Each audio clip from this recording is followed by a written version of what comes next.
السلام علیکم ورحمۃ اللہ وبرکاتہ۔ الحمدللہ رب العالمین، الصلاۃ والسلام علی سید المرسلین وعلی آلہ واصحابہ اجمعین۔ رب اشرح لی صدری ویسر لی امری واحلل عقدۃ من لسانی یفقہوا قولی۔ رب زدنی علما رب زدنی علما رب زدنی علما یا ذو الجلال والاکرام، آمین یا رب العالمین۔ ہر قسم کی حمد و ثنا اللہ رب العزت کے لیے لائق اور زیبا ہے، جو ساری کائنات کا خالق یعنی مالک اور مربی اور منتظم ہے۔ درود و سلام ہو انبیاء اکرام پر، خصوصاً نبی مکرم رحمۃ للعالمین امام الانبیاء محمد صلی اللہ علیہ وسلم پر۔ معزز سامعین اکرام، سورہ نمل کی آیت نمبر 38 سے انشاءاللہ تعالی آج کلاس رہے گی۔ پچھلی کلاس میں ہم نے دیکھا کہ سلیمان علیہ السلام کا لشکر کہیں جا رہا تھا، راستے میں ہدہد راستے سے کہیں چلا گیا۔ سلیمان علیہ السلام نے اپنے لشکر کو دوبارہ کوچ کرنے کے لیے، دوبارہ نکلنے کے لیے لشکر کے لوگوں کا جائزہ لیا، اور آپ نے پرندوں کی مجلس کا جائزہ لیا اور کہا کہ ہدہد مجھے نظر نہیں آ رہا، کیا واقعی وہ غیر حاضر ہے یا مجھے نظر نہیں آ رہا ہے؟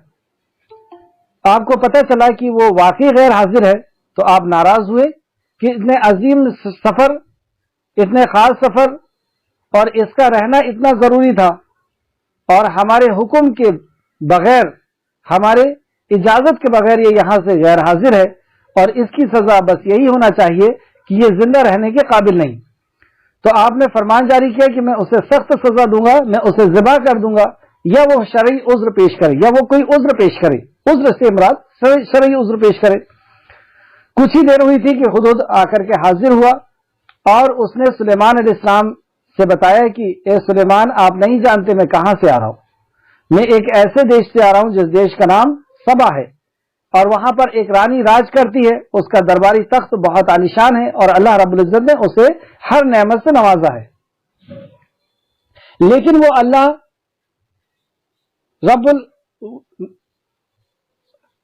اللہ رب العزت جسے سجدہ کرنا چاہیے، جس کی عبادت کرنا چاہیے، اسے چھوڑ کر کے سورج کو سجدہ کرتے ہیں۔ وہ اس رب کو نہیں عبادت کرتے جس نے انہیں پیدا کیا اور ان کی ضرورتوں کو پوری کرتا ہے، آسمان سے زمین سے ان کا رزق دیتا ہے، اور وہ ان کی چھپی اور ظاہر باتوں کو جانتا ہے، اور وہ عرش عظیم کا رب بھی ہے۔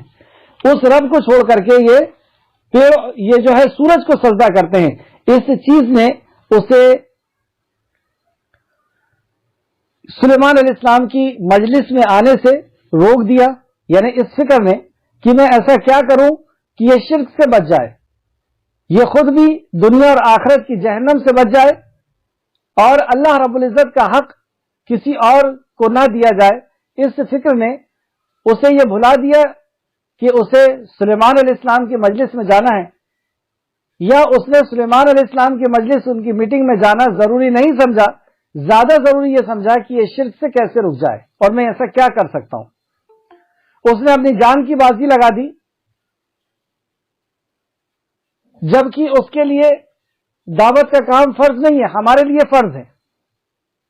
اس کے لیے جنت اور جہنم کا مسئلہ نہیں ہے، اس کے لیے عذاب کا مسئلہ نہیں ہے، لیکن ہمارے لیے سب ہے۔ اگر ہم نہیں کریں گے تو ہم فلاح نہیں پا سکتے۔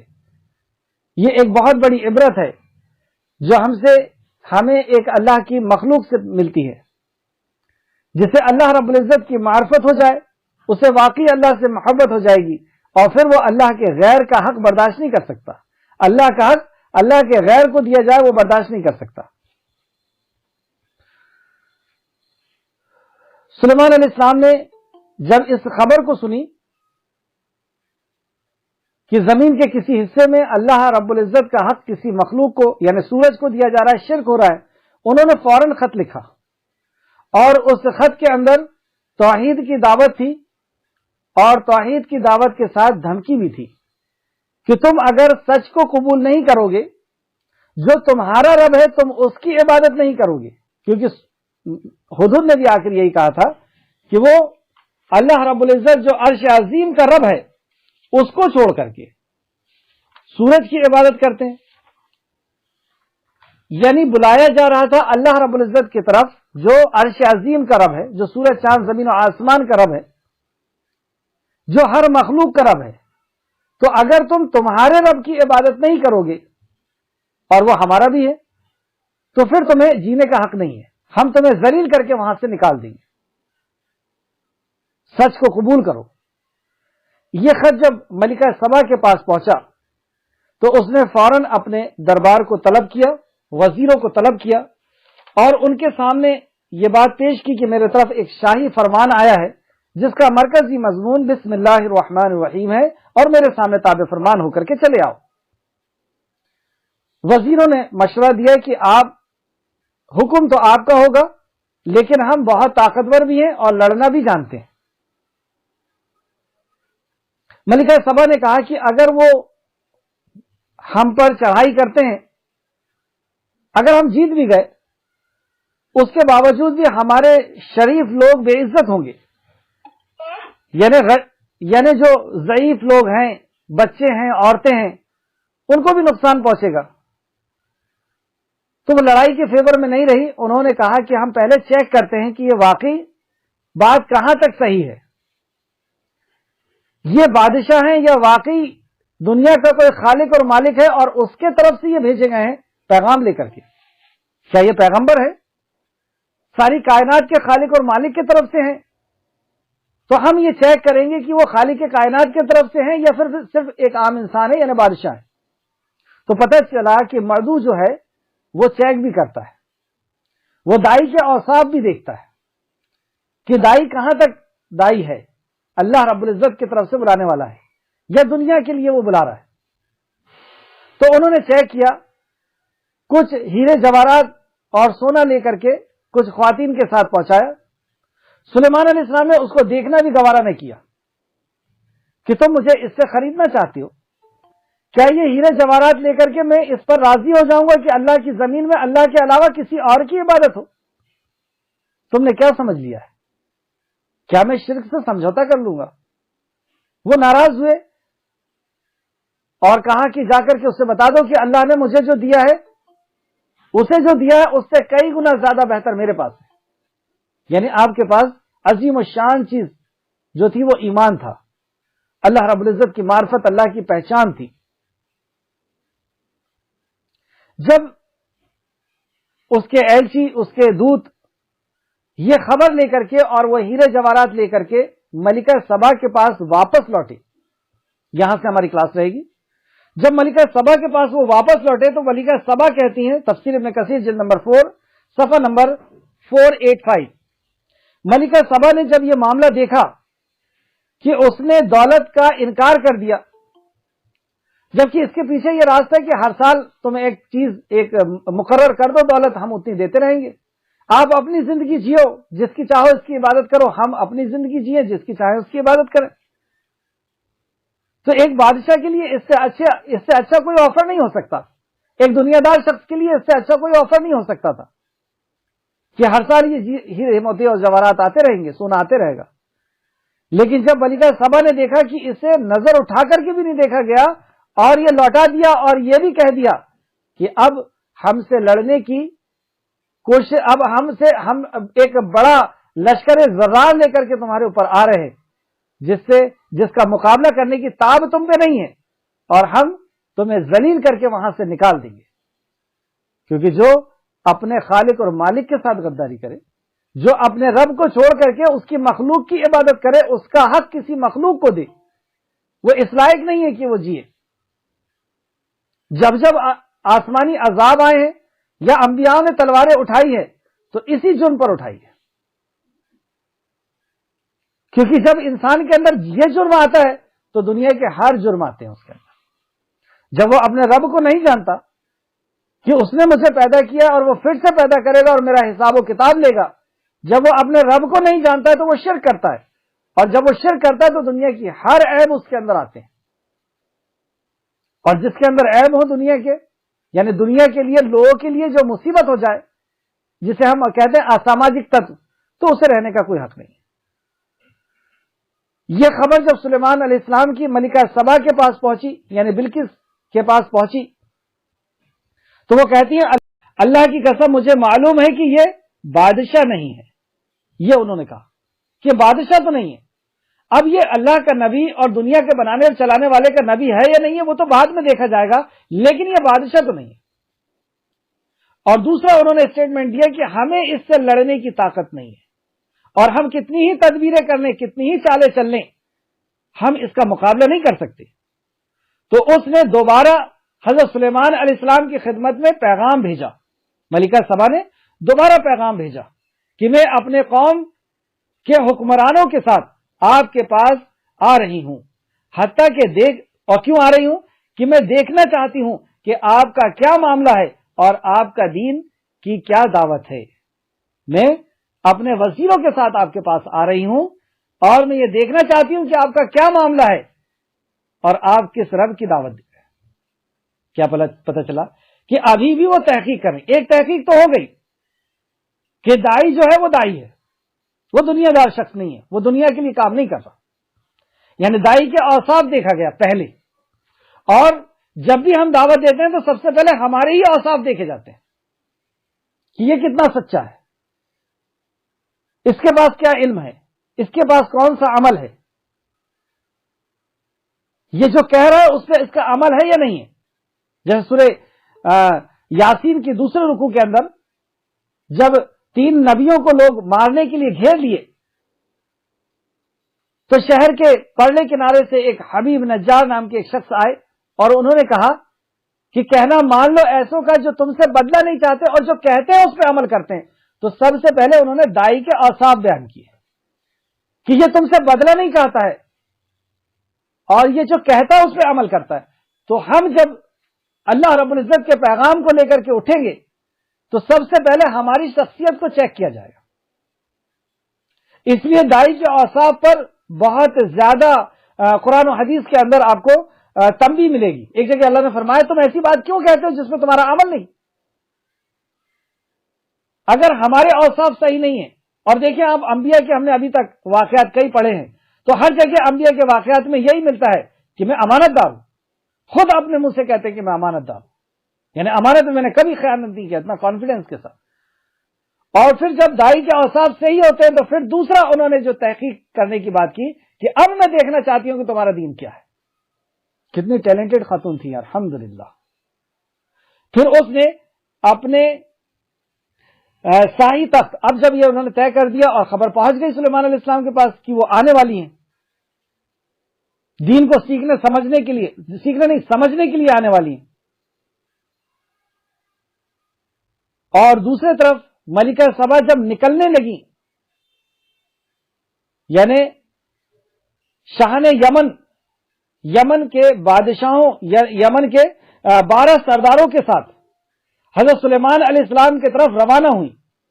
ہر سردار کے ماتحت کئی ہزار لوگ تھے، یعنی 12 سردار تھے اور ایک ایک سردار کے نیچے کئی ہزار لوگ تھے.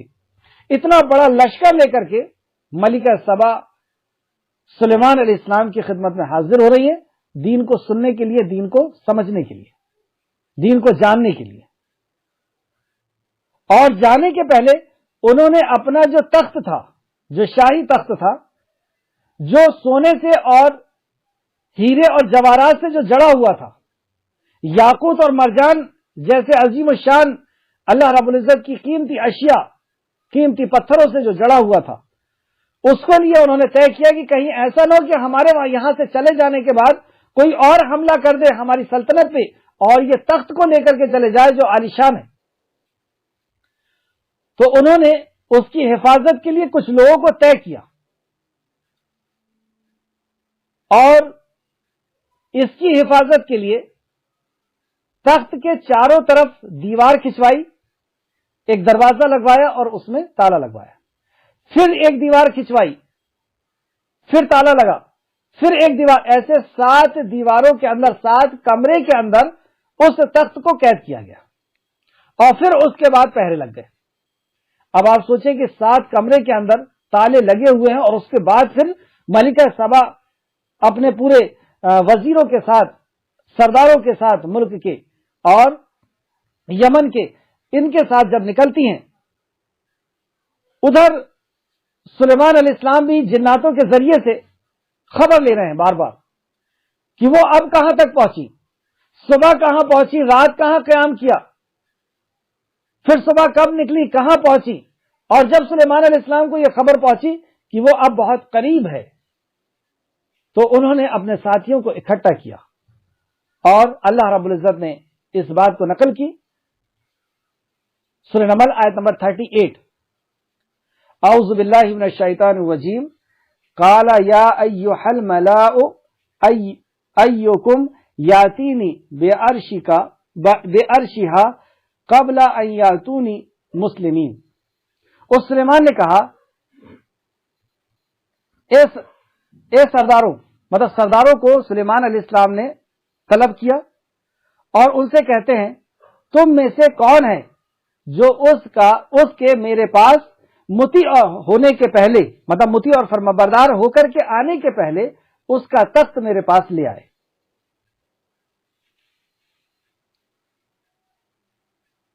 سلیمان علیہ السلام ملکہ سبا کا تخت اس کے آنے کے پہلے اپنے پاس بلانا چاہتے ہیں. اور یہ کب کر رہے ہیں آپ؟ جب وہ آپ کی سلطنت کے قریب آ چکی ہے، پہلے سے بھی نہیں. اور یہ مشورہ رکھ رہے ہیں یا یہ اپنی رائے رکھ رہے ہیں کہ میں ایسا چاہتا ہوں کہ وہ جب یہاں آئے تو دیکھے کہ جس تخت کو اس نے بہت زیادہ حفاظت سے اور بہت بڑی نگرانی کے اندر رکھ کر کے آئی ہے، وہ تخت میں چاہتا ہوں کہ یہاں آ جائے. اس کا مطلب یہ ضرور ہے کہ سلیمان علیہ السلام یہ جانتے ہیں کہ اس تخت کو لانا کوئی مشکل نہیں. آپ کے پاس اتنی بڑی سلطنت ہے، اتنا بڑی طاقت اللہ رب العزت نے عطا کی ہے، ایسے جنات بھی ہیں آپ کے پاس اور ایسے انسان بھی ہیں، اور ان سب کے سردار خود ہیں. یہ کام خود نہ کر کے اپنے ساتھیوں سے کہہ رہے ہیں. اس سے یہ پتہ چلا کہ جس کام کی ہمیں صلاحیت ہے اس کام کو ہمیں دوسروں کو بھی دینا چاہیے. تو اپنے ساتھیوں سے کہتے ہیں کہ وہ یہاں پر آئے اس کے پہلے میں یہ چاہتا ہوں کہ اس کا تخت آ جائے. ایسا کیوں کہا انہوں نے؟ اس بات کو سلیمان علیہ السلام نے بلقیس اور اس کی قوم کے سامنے اپنی نبوت کی دلیل کے طور پر واضح کرنا چاہتے تھے. سلیمان علیہ السلام یہ واضح کرنا چاہتے تھے، اپنی دلیل پیش کرنا چاہتے تھے کہ یہ واقعی نبی ہے، کیونکہ ایسا عظیم ایسا کام جو عقل کے پرے ہے ہو ہی نہیں سکتا کہ ملکہ سبا کے آنے کے پہلے کوئی تخت لے آئے، اور وہ بھی اتنے اندر رکھنے کے بعد، 7 دروازوں کے اندر ہونے کے باوجود اسے وہاں سے نکال کر کے لا لیا جائے اور ملکہ سبا کو بھی خبر نہ ہو. تو یہ جب عمل وہ دیکھے گی اور اس کے سردار دیکھیں گے تو وہ حیران ہوں گے اور وہ سوچنے میں مجبور ہو جائیں گے کہ واقعی ان کے ساتھ اللہ رب العزت کی کوئی مدد ہے، کوئی ہے خالق جس کے یہ نبی ہیں. تو یہ وہ جتانا چاہتے تھے، یہ وہ بتانا چاہتے تھے بقول تفسیر ابن کثیر. تو جو ساتھی بیٹھے ہوئے تھے اس میں سے ایک کہتے ہیں جو جناتوں میں سے ہیں، آیت نمبر 39. جنوں میں سے ایک دیو یعنی طاقتور جن نے کہا وہ میں آپ کو لا دیتا ہوں اس سے پہلے کہ آپ کی مجلس برخاست ہو، یعنی آپ کی مجلس ختم نہیں ہوگی اور میں اسے لا دوں گا. اور بلا شبہ میں اس کی طاقت رکھتا ہوں، یعنی میں اپنے طاقت کے زور پہ اس کو لے کر کے آؤں گا، اور میں امانت دار بھی ہوں کیونکہ وہ سونے اور ہیرے اور موتی سے بنا ہوا ہے، تو اس کا کچھ بھی ضائع نہیں ہوگا، اس میں خیانت نہیں ہوگی. میں امانت کے ساتھ لاؤں گا اور میں طاقتور ہوں، طاقت کے زور پہ لے کر کے آؤں گا. 2 بات پتہ چلی. اور تیسری بات یہ پتہ چلی کہ وہ جناتوں میں سے تھے، اور لانے کی اسپیڈ بھی کہ آپ کی میٹنگ برخاست نہیں ہوگی، آپ کا جو یہ دربار لگا ہوا یہ برخاست نہیں ہوگا، اس کے پہلے لا لوں گا. ابن عباس فرماتے ہیں کہ اس کا معنی یہ ہے کہ قبل اس کے کہ آپ اپنی اس مجلس سے اٹھیں میں اسے آپ کے پاس لے آؤں گا. صدی اور دیگر ائمہ نے لکھا ہے کہ حضرت سلیمان علیہ السلام فیصلہ فرمانے اور سلطنت کے امور کے لیے اور خوراکی وغیرہ کے لیے کہ کس کی کیا ضرورت ہے، کسے کیا پہنچایا جائے گا، یہ طلوع آفتاب کے بعد سے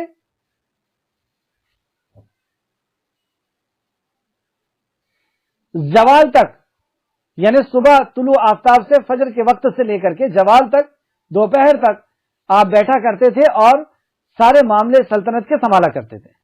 تو اس کے پہلے پہلے کہ آپ فجر سے اور اتنا وقت ہوتا ہے، اتنے وقت کے پہلے پہلے میں اس کو وہاں سے لے آؤں گا. یہ ایک مشورہ آیا. دوسرا مشورہ جو آیت نمبر 40 میں اللہ نے نوٹ کیا، اس نے کہا جس کے پاس کتاب کا علم تھا. اب یہ دوسرے ہیں جو یہ کہہ رہے ہیں کہ جن کے پاس کتاب کا علم تھا. اس بات کو فوکس کیا جا رہا ہے کہ ان کے پاس کتاب کا علم تھا. علم کی فضیلت دیکھیں. اس نے کہا جس کے پاس کتاب کا علم تھا کہ آپ کے پلک جھپکنے سے پہلے وہ تخت میں آپ کو لا دوں گا. اللہ اکبر.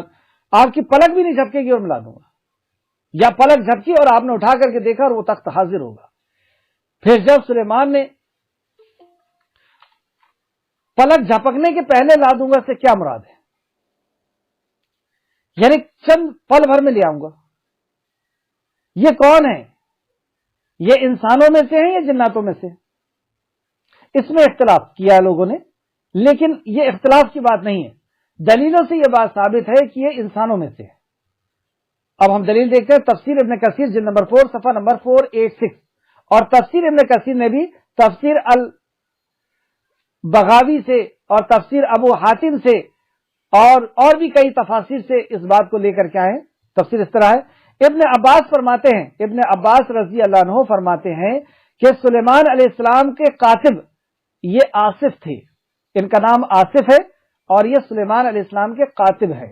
یعنی سلیمان علیہ السلام جو فیصلے کیا کرتے تھے اور جو بھی کتاب اس وقت کی تھی اس کے یہ کاتب تھے. کاتب وحی بھی کچھ دوسری روایتوں میں کاتب وحی بھی آتا ہے. محمد بن اسحاق نے بھی کہا ہے کہ روایت کیا ہے کہ یہ آصف جو ایک سچا شخص تھا اور اسم اعظم کو جانتے تھے. یہ ایک سچے شخص تھے یعنی انسان تھے اور یہ اسم اعظم کو جانتے تھے، یعنی اللہ رب العزت کے اسماء الحسنہ کا علم تھا ان کے پاس. ایک بات پتہ چلی کاتب تھے، دوسری بات پتہ چلی کاتب وحی تھے، تیسری بات پتہ چلی کہ وہ اسماء الحسنہ کا علم رکھتے تھے، یعنی علموں میں سب سے اونچا علم، سب سے اونچے کا جاننا، اللہ رب العزت کا جاننا اور اس کے اسماء الحسنہ کے ذریعے سے اس کو پہچاننا. قتادہ کہتے ہیں، اچھا یہاں تک آپ دلیل لکھیں.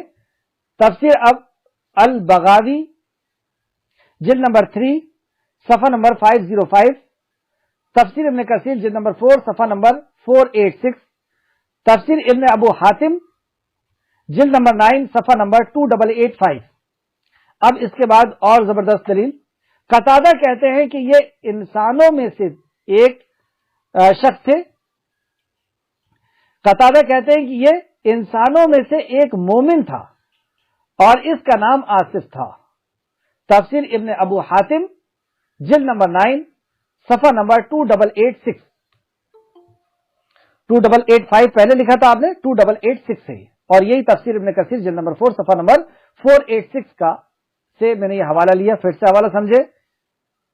قتادہ کہتے ہیں کہ یہ انسانوں میں سے ایک مومن تھے اور اس کا نام آصف تھا. یہ کیا کہتے ہیں؟ میں آپ کی آنکھ کے جھپکنے سے پہلے پہلے اسے آپ کے پاس لے آؤں گا، یعنی بس آپ آنکھ اٹھائیں اور آپ کے سامنے ہوگا. یعنی جو انہیں آپ آنکھ جھپکیں گے اور آپ کے سامنے موجود ہوگا. کیسے انہوں نے اس تخت کو لے کر کے آیا؟ تفسیر ابن کثیر. پھر اس نے کھڑے ہوئے، مطلب آصف کھڑے ہوئے اور وضو کیا اور اللہ تعالی سے دعا کی. مجاہد کہتے ہیں کہ اس نے یہ کہا یا ذوالجلال والاکرام، یا ذوالجلال والاکرام. یہ اللہ رب العزت کا اسم اعظم، جیسے یا حی یا قیوم برحمتی کا استغیث، یا ذوالجلال والاکرام، یا رحمان، یا منان، یا حی یا قیوم برحمتی کا استغیث. اس طریقے کے جو اللہ رب العزت کے اسماء الحسنہ ہے اس کا انہوں نے وسیلہ لیا. اور یہ اسماء الحسنہ جو یہاں پہ روایت کیا گیا یا ذوالجلال والاکرام، یہ اصل میں قرآن میں بھی اللہ رب العزت نے اس کا ذکر کیا ہے سورہ رحمان کی آخر آیت میں. سورہ رحمان آیت نمبر 78 کے اندر تبارک اسم ربک ذی الجلال والاکرام، یہاں پر اللہ رب العزت نے سورہ رحمان کا اختتام کیا. اس کی فضیلت کے تعلق سے ترمذی شریف نے ایک حدیث لے کر کے آئے ہیں، امام ترمذی نے اسحاق نے 3525 نمبر 3525، نبی کریم صلی اللہ علیہ وسلم نے فرمایا یا ذوالجلال والاکرام کو لازم پکڑ لو، یعنی اپنی دعاؤں میں بکثرت اس کا وسیلہ لو، اسے بار بار پڑھو، یا ذوالجلال والاکرام. نبی کریم صلی اللہ علیہ وسلم سے بھی ثابت ہے کہ آپ اپنی ہر نماز میں پڑھا کرتے تھے، جسے کئی احادیث میں روایت ہے. مسلم شریف حدیث نمبر 592، ابو داؤد حدیث نمبر 1512، اور امام ترمذی نے بھی روایت کیا ہے، نسائی نے بھی روایت کیا ہے، ابن ماجہ نے بھی روایت کیا، اور تفسیر ابن کثیر سے میں آپ کو بتا رہا ہوں. تفسیر ابن کثیر نے سورہ رحمان کی تفسیر میں اس کو روایت کیا ہے کہ نبی کریم صلی اللہ علیہ وسلم جب نماز کا اختتام ہوتا تو آپ فرماتے اللہم انت السلام ومنک السلام تبارکت یا ذوالجلال والاکرام. ہر نماز کے بعد اللہم انت السلام ومنک السلام تبارکت یا ذوالجلال والاکرام. اے اللہ تو سلامتی والا ہے. اچھا، یہ اللہم انت السلام، سلام اللہ کی ایک صفت ہے، یہ بھی ایک صفت ہے، اور اسی صفت کو جنت کے اندر اس کا ترانہ گائیں گے. جب آپس میں ملیں گے تو سلام ہوگا ان کے بیچ میں. تو یہ سلام کیا ہے؟ اللہم انت السلام ومنک السلام، اے اللہ تو سلامتی والا ہے اور تیرے ہی طرف سے سلامتی ہے. اللہ اکبر. جتنی بھی سلامتی ہے وہ سب تیرے طرف سے، جتنی بھی رحمتیں ہیں، برکتیں ہیں اور ہمارا سکون اور اطمینان ہے، اے اللہ تو سلام ہے اور یہ سلامتی تیرے طرف سے ہے. اللہم انت السلام ومنک السلام تبارکت یا ذی الجلال والاکرام، تو بہت بابرکت ہے اے جلال و عظمت والے مالک. یہ جلال اور عظمت صرف تیرے لیے، تو جلال اور عظمت کا مالک ہے. تو اس کلمات کے ذریعے سے آصف نے وضو بنایا اور اللہ رب العزت سے دعا کی اور وسیلہ اللہ کے اسماء الحسنی یا ذی الجلال والاکرام کہا، اور وہ تخت اللہ رب العزت کے حکم سے حاضر ہو گیا. جیسی وہ تخت حاضر ہوا، واپس آیت نمبر 40 کے اندر آئے، اس نے کہا جس کے پاس کتاب کا علم تھا. کیا پتہ چلا اس سے؟ یہ کتاب کے علم کی برکت تھی، کیونکہ جو کتاب پڑھے گا وہ اللہ رب العزت. اچھا، کتاب کا علم، اس علم میں سے انہوں نے کیا نکالا؟ اس علم سے انہوں نے سب سے قیمتی علم نکالا، اللہ کے اسماء الحسنی کا، اور اس کے وسیلے سے دعا کیا. کتاب کے علم میں سب سے اونچا علم یہ ہے. یہ بات کی کیا دلیل ہے؟ نبی کریم صلی اللہ علیہ وسلم نے اپنے صحابی سے پوچھا کہ قرآن کی سب سے عظیم آیت کون سی ہے، سب سے بزرگ اور برکت والی عظمت والی آیت کون سی ہے؟ تو کئی بار پوچھنے کے بعد صحابی نے بتایا کہ وہ آیت الکرسی ہے. کیوں ہے سب سے عظیم؟ کیونکہ اس میں سب سے عظیم کا تعارف ہے، اللہ رب العزت کی معرفت، اللہ کی پہچان ہے، اور یہ اللہ کے کلام سے ہی ہو سکتی ہے. تو یہ کاتب وحی جو اللہ کے اسماء الحسنی کا علم رکھتے تھے. اب علم رکھنے سے کیا مراد ہے؟ ہم بھی پڑھتے ہیں، ہماری دعا نہیں قبول ہو رہی. کیوں نہیں ہو رہی؟ کیونکہ ہم بولتے رہے لیکن ہمارا یقین ویسا نہیں ہے کہ رزاق وہ ہے تو بس، اور کوئی رزاق نہیں ہو سکتا. رزق کا مالک ہماری طاقت، ہماری صلاحیت، ہمارا فلاح نہیں ہو سکتا، کوئی مخلوق نہیں ہو سکتی. وہ عزت اور ذلت کا مالک ہے تو کوئی اور کی طرف سے عزت اور ذلت نہیں مل سکتی. وہ حاجت روا اور مشکل کشا ہے تو کوئی اور نہیں. یہ ایسا جب اللہ رب العزت کے اسماء الحسنی پر یقین ہوگا تو اس حساب سے پھر فیصلے ہوں گے. تو انہوں نے، جن کے پاس، اب آئے دیکھیں، اس نے کہا جس کے پاس کتاب کا علم تھا کہ آپ کی پلک جھپکنے سے بھی پہلے وہ تخت میں آپ کو لا دوں گا. پھر جب سلیمان نے وہ تخت اپنے پاس رکھا ہوا دیکھا تو کہا یہ میرے رب کا فضل ہے. نعمت پانے کے بعد اللہ کا شکر ادا کرنا، شکر نعمت کا بڑھانا ہے، اسی سے نعمت بڑھتی ہے۔ آپ غور کریں، ہم اپنے ساتھی کو کوئی کام بتائیں اور وہ ساتھی اس کام کو کر دے، کیا ہمارے ذہن میں یہ خیال آتا ہے کہ یہ اللہ رب العزت کا فضل ہے کہ اس نے ایسے ساتھی دیا، یہ اللہ رب العزت کی رحمت ہے، اللہ کا ہمیں شکر ادا کرنا ہے؟ خیال بھی نہیں آتا۔ ہمیں تو یہ خیال رہتا ہے کہ یہ اس نے کیا ہے، ہمیں یہ خیال رہتا ہے کہ ہم اتنے سمجھدار اور ٹیلنٹڈ ہیں کہ ہم نے ایسے لوگوں کو اپنا ساتھی بنایا۔ ہم ابھی یہیں پر الجھے ہوئے ہیں، ہم جان ہی نہیں رہے کہ کار فرمائی کس کی ہے، اس دنیا کے اندر حکم کس کا چل رہا ہے، کہاں سے ہو رہا ہے، کیسے ہو رہا ہے۔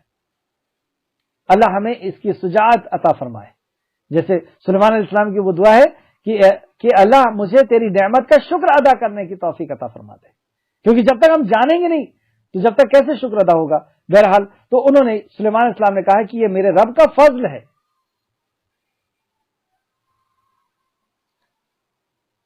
اور یہ فضل کیوں ہے؟ اللہ جب کسی نعمت کو دیتا ہے تو کیوں دیتا ہے؟ اللہ دے کر کے بھی آزماتا ہے، قرآن میں فرمایا، اور لے کر کے بھی آزماتا ہے۔ اس نے کوئی نعمت دی ہے تو وہ آزما رہا ہے کہ تم اس کا شکر ادا کرتے ہو یا کفر کرتے ہو، شکر ادا اللہ کا کرتے ہو یا پھر اللہ کے غیر کا شکر ادا کرتے ہو کہ اس نے مجھے دیا ہے، اس کے طرف سے آیا ہے۔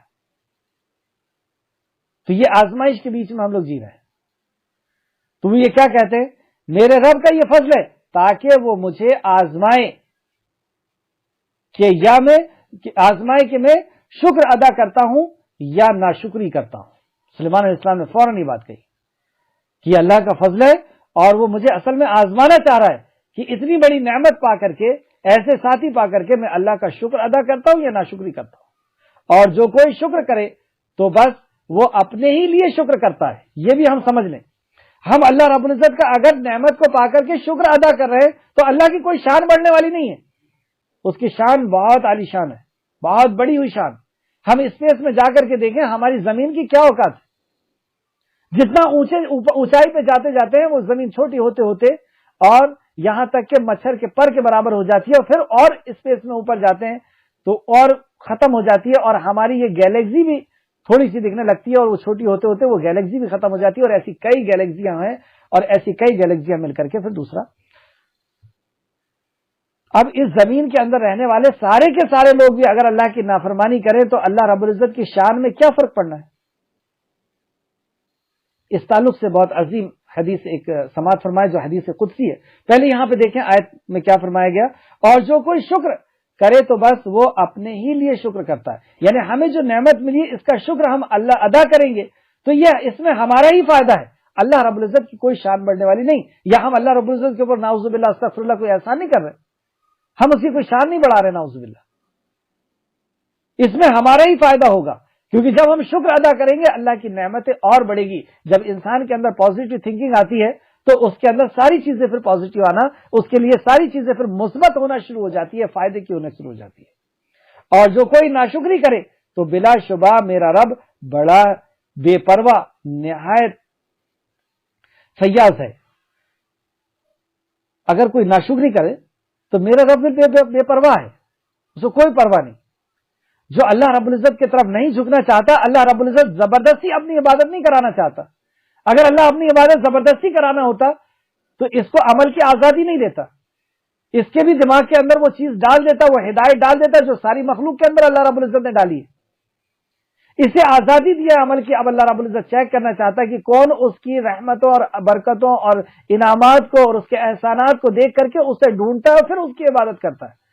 تو اس نے عمل کی آزادی دیا ہے، جو چاہے اسے مانے، جو چاہے نہ مانے، اس کی کوئی عظمت بڑھنے والی نہیں۔ اور اگر تم سارے کے سارے نافرمان ہو جاؤ تو اللہ رب العزت کیا فرماتا ہے، اور جو کوئی ناشکری کرے تو بلا شبہ میرا رب بڑا ہی بے پرواہ ہے، اسے کسی کی پرواہ نہیں ہے، نہایت فیاض ہے۔ اس تعلق سے ایک حدیث دیکھتے ہیں جو حدیث قدسی ہے، اور امام مسلم نے اس حدیث کو لے کر کے آئے ہیں۔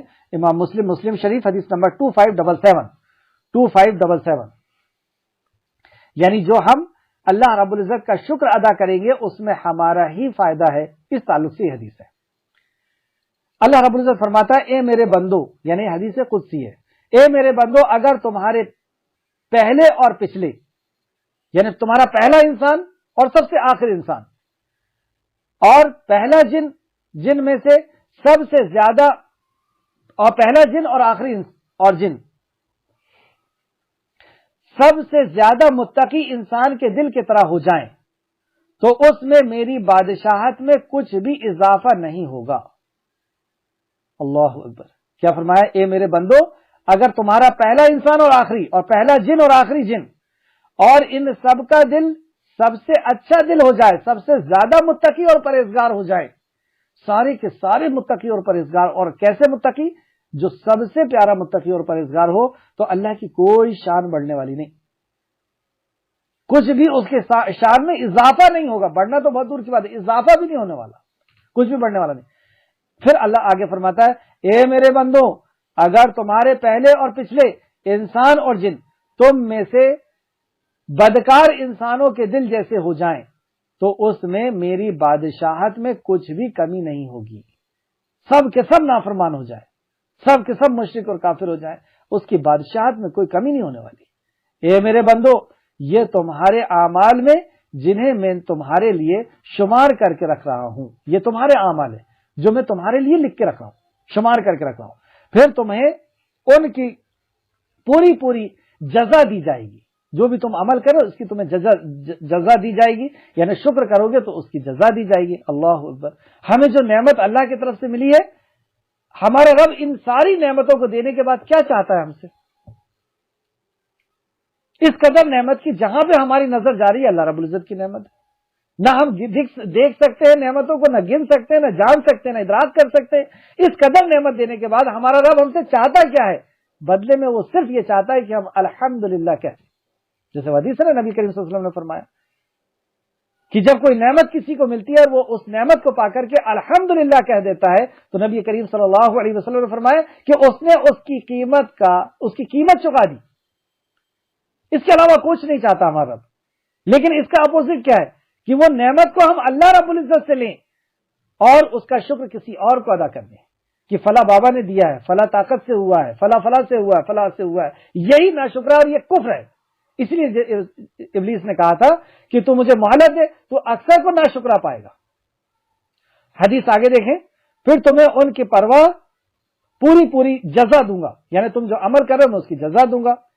پس جو شخص کوئی خیر و بھلائی پائے تو وہ اللہ تعالی کی حمد و ثنا بیان کرے، اور اگر کوئی اس کے علاوہ کچھ اور پائے تو وہ اپنے آپ ہی کو ملامت کرے۔ اگر وہ کوئی خیر اور بھلائی پائے، یہ آپ کے اور میرے لیے نصیحت ہے اس حدیث کے اندر کہ ہم جو بھی خیر اور بھلائی پائیں تو اللہ رب العزت کی حمد و ثنا کریں کہ اللہ تیرا شکر تو نے دیا، یہ تیری عطا ہے، تیری مہربانی ہے۔ اور اگر کوئی برائی پا رہے ہیں تو ہم اپنے آپ کو ملامت کریں۔ یہ کیوں؟ کیونکہ قرآن میں اور بھی کئی جگہ اللہ نے فرمایا ہے کہ جو تکلیف تمہیں پہنچتی ہے وہ تمہارے گناہوں کا نتیجہ ہے، اور سارے گناہوں کا نہیں، کچھ گناہوں کا نتیجہ ہے۔ کیوں دیتا ہے اللہ رب العزت گناہوں کا نتیجہ؟ تاکہ تم اللہ کی طرف رجوع کرو، توبہ کر لو۔ یہ بھی اللہ کا احسان ہے کہ ہمارے گناہوں کی وجہ سے اللہ ہمیں تکلیف میں ڈالتا ہے، اور تکلیف میں اس لیے ڈالتا ہے کہ آخرت کی تکلیف سے بچانا چاہتا ہے، وہ رحمان، وہ ہے رحمان۔ اور دنیا میں تکلیف دیا اس لیے کہ اب ان کی زندگی کے اندر بریک لگے اور یہ توبہ اور استغفار کر لیں اور اس گناہ سے اپنے آپ کو پاک کر لیں اور ہمیشہ کی زندگی کے اندر وہ بچ جائیں۔ تو اللہ فرماتا ہے کہ جو تکلیف تمہیں پہنچتی ہے وہ تمہارے گناہوں کا نتیجہ ہے، وہ اس لیے کہ اب تم توبہ کر لو، رجوع کر لو اللہ رب العزت کی طرف، یہ مقصد ہوتا ہے۔ تو یہ حدیث کا میں نے آپ کو حوالہ لکھا ہے 2577 مسلم شریف، آیت نمبر 40 کا آخری حصہ، اور جو کوئی ناشکری کرے تو بلا شبہ میرا رب بڑا ہی بے پرواہ نہایت فیاض ہے، یعنی غنی ہے۔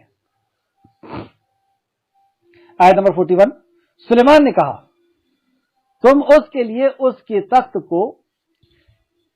کی شکل کو بدل دو، یعنی جو اب تخت آیا تھا، اب ملکہ سبا اس دیش کے اندر داخل ہونے والی ہے اور تخت آ چکا ہے، تو سلیمان علیہ السلام نے کہا کہ اس تخت کی شکل بدل دو، یعنی اس کے پیر کو آگے پیچھے کر دیں، یا اس کے جو ہے جہاں پر یاقوت لگے ہوئے ہیں وہاں پر موتی لگا دیں اور جس طرف کلر دوسرا ہے، اس طریقے سے وہ آگے پیچھے کچھ خلط ملط کرنا چاہتے ہیں۔ کیوں ایسا؟ ہم دیکھتے ہیں آیا کہ وہ راہ پاتی ہے یا ان لوگوں میں سے رہ جاتی ہے جو راہ نہیں پاتے۔ مطلب اب یہ ملکہ سبا کو ٹیسٹ کرنا چاہتے تھے کہ میں دیکھنا چاہتا ہوں کہ یہ اپنے تخت کو پہچاننے میں کامیاب ہوتی ہے یا نہیں ہوتی، یہ اس تخت کو دیکھ کر کے کیا کہتی ہیں۔ آپ کے حکم کے مطابق تخت کو کی شکل کو بدل دی گئی۔ پھر جب وہ آئی تو کہا گیا کیا تیرا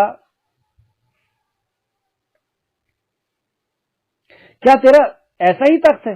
جب ملکہ سبا یعنی بلقیس آئی تو سلیمان علیہ السلام یا ان کی طرف سے کسی نے کہا کہ کیا یہ تمہارا ہی تخت ہے؟ تو انہوں نے کیا کہا؟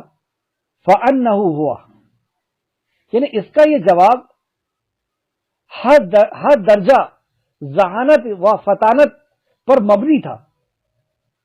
کتنا بیلنس جواب دیا انہوں نے۔ وہ بولی گویا کہ یہ وہی ہے، کأنہ ہوا، یہ گویا کہ وہی ہے، نہ یہ کہا کہ یہ وہ نہیں ہے اور نہ یہ کہا کہ یہی وہی ہے، گویا کہ وہی ہے۔ مطلب ایسا معلوم تو ہو رہا ہے کہ یہ وہی ہے۔ ان کی ذہانت اس سے پتہ چلی۔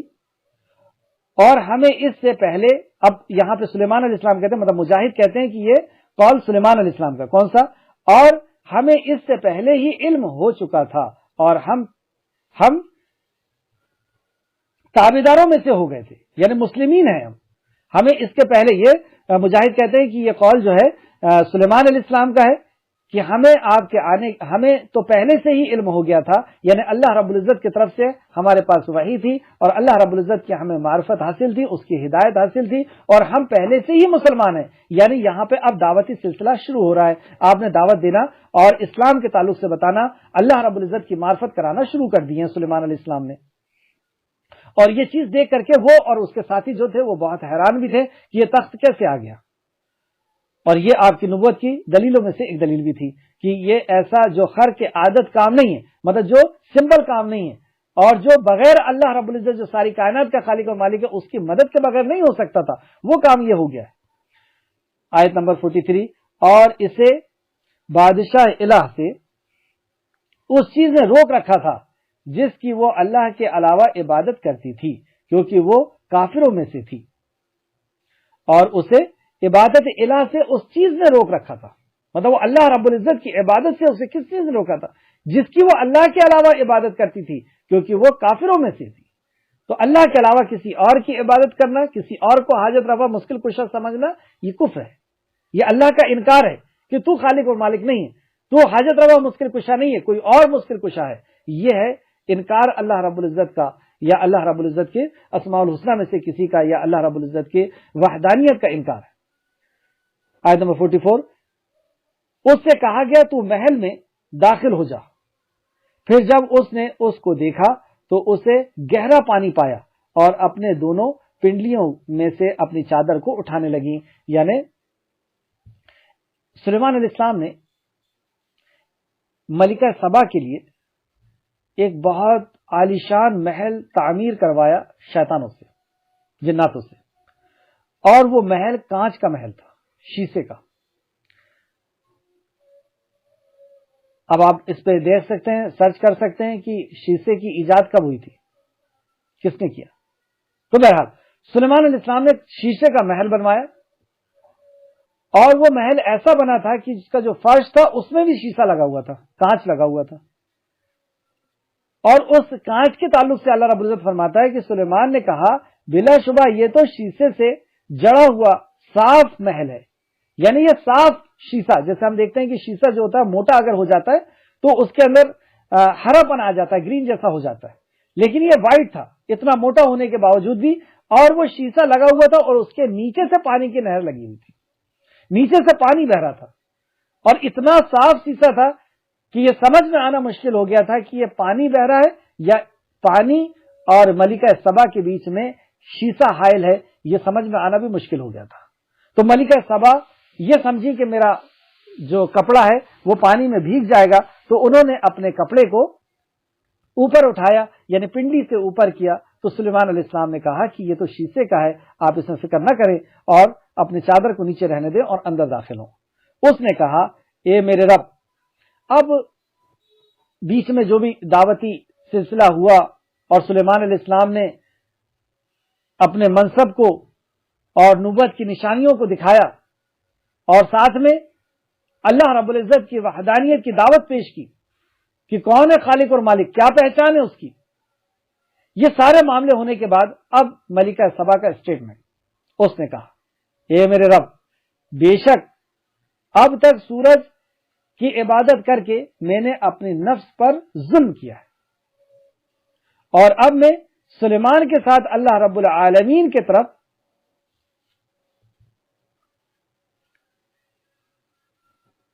مطیع اور فرمانبردار ہوتی ہوں۔ قالت ربی انی ظلمت نفسی واسلمت، اب میں مطیع اور فرمانبردار ہوں، اسلمت مع سلیمان للہ رب العالمین، اب میں سلیمان کے ساتھ رب العالمین کے سامنے مطیع اور فرمانبردار ہوتی ہوں، مسلم ہوتی ہوں۔ الحمدللہ یہ پوری بادشاہت کے ساتھ پورے دیش کے ساتھ اسلام کے اندر داخل ہوتی ہیں، اپنے خالق کو انہوں نے پہچان لیا کہ سورج جو ہے وہ صرف خالق کی ایک مخلوق ہے جو اس نے ہماری حفاظت کے، اس نے ہماری خدمت کے لیے پیدا کیا ہے، اور سورج کی عبادت تک وہ پہنچ گئی۔ اس کا مطلب کیا ہے؟ آپ دیکھیں کہ سورج کی عبادت تک پہنچ گئی، مطلب وہ کسی پتھر کی، کسی جانور کی، کسی پیڑ کی اور کسی انسان کی نہیں کر رہی عبادت۔ سورج ہمارے سامنے اتنی بڑی طاقت ہے کہ اگر سورج نہ ہو، ہماری زمین سے ہٹ جائے، تو اس روح زمین کے اندر کوئی ایک بھی روح باقی نہیں رہ سکتی، زندہ نہیں رہ سکتی، نہ پیڑ پودے رہ سکتے، نہ انسان رہ سکتے، نہ جانور رہ سکتے۔ اگر سورج ہٹا دیا جائے صرف 15 دن کے لیے، 1 مہینے کے لیے، 1 ہفتے کے لیے ہٹا دیا جائے تو اسکن کینسر ہونا شروع ہو جائے گا، اتنا اہم ہے سورج ہمارے لیے۔ تو مخلوق میں سے کسی کو اس نے نہیں چنا، سب سے زیادہ اس کو سمجھ میں آیا کہ ہاں یہ سورج ہے، یہ ہو سکتا ہے ہمارا خالق اور مالک۔ لیکن جب اسے پتا چلا، جیسے ابراہیم علیہ السلام کو جب یہ پتا چلا کہ نہیں سورج ڈوب گیا اور ڈوبنے والا میرا رب نہیں ہو سکتا، جب اسے یہ معرفت حاصل ہوئی تو اس نے بھی یہ کہا انی ظلمت نفسی، میں نے اپنی نفس میں ظلم کر دیا۔ یہ میں نے کیا کیا؟ اللہ کی مخلوق کو اللہ کا حق دے رہی تھی، اور اب میں سلیمان کے ساتھ واسلمت مع سلیمان للہ رب العالمین، میں رب العالمین کے سلیمان کے ساتھ میں رب العالمین کے سامنے مطیع اور فرمانبردار مسلم ہوتی ہوں۔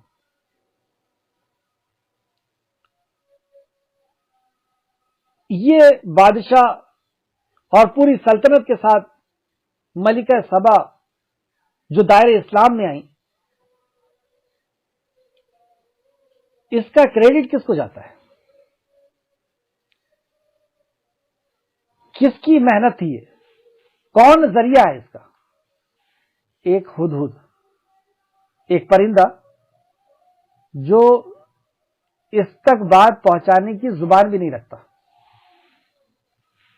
لیکن توحید کا علم تھا، اللہ کی معرفت تھی اور غیرت تھی کہ اللہ کے علاوہ کسی اور کی عبادت نہیں ہونا چاہیے، اور مخلوق کا درد بھی تھا، انسانیت کا درد بھی تھا کہ یہ جہنم سے بچ جانا چاہیے۔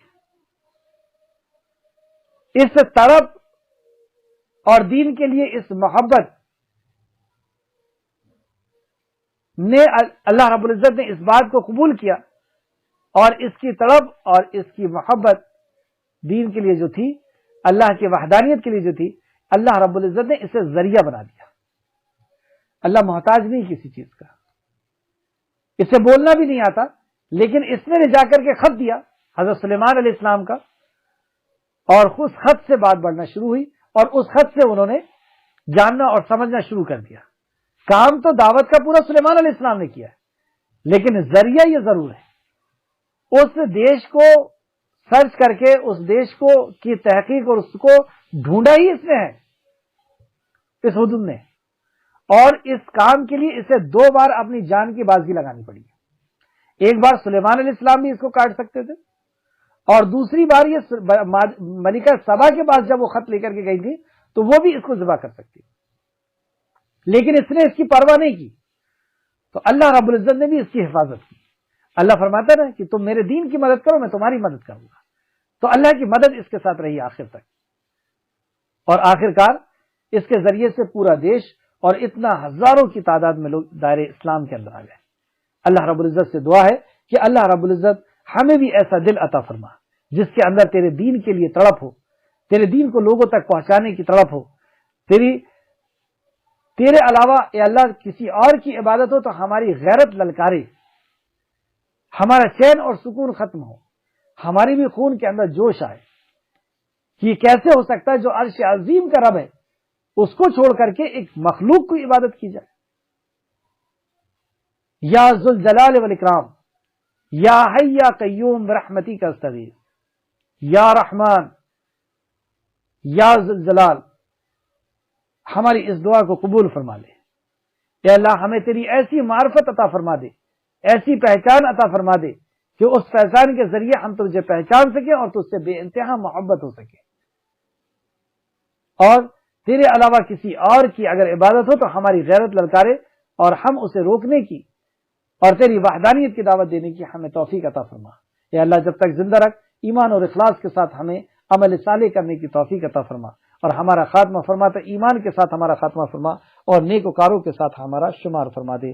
آمین یا رب العالمین۔ السلام علیکم ورحمۃ اللہ وبرکاتہ۔